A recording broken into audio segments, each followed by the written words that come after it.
ஆதிதிராவிட நலத்துறை சமூக நீதி நலத்துறையாக மாற்றம். 7 தலித் அமைச்சர்கள், 4 பெண் அமைச்சர்கள்.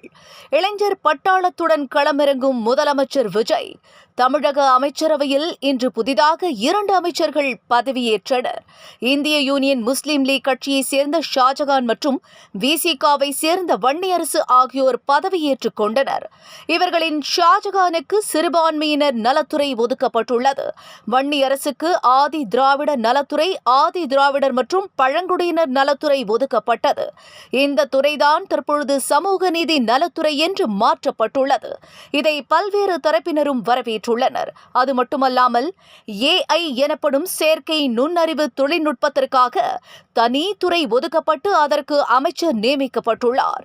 இப்படி பன்முக பலத்துடன் முதலமைச்சர் விஜய் அமைச்சரவையை உருவாக்கியுள்ளார். அமைச்சர்களின் பெரும்பாலானோர் இளைஞர்கள். அவிநாசி தொகுதியில் மத்திய அமைச்சர் எல் முருகனை தோற்கடித்த கமலிக்கும் விஜய் அமைச்சர் பதவி வழங்கியுள்ளார். ஆட்சி பொறுப்பேற்று 2 வாரம் கூட பூர்த்தியாகாத நிலையில் ரத்தன் பண்டிட்டை தனி அதிகாரியாக நியமித்தது, கட்சிக்கு நிதி வாங்கியது, டெண்டர் முறைகேட்டில் 2 அதிகாரிகள் இடைநீக்கம் செய்யப்பட்டது என்று பல்வேறு சர்ச்சைகளில் சிக்கினாலும் ரவுடிகளை ஒடுக்குவது, டாஸ்மாக் கடைகளை குறைப்பது போன்ற நடவடிக்கைகளில் பாராட்டுகள் கிடைத்துள்ளன.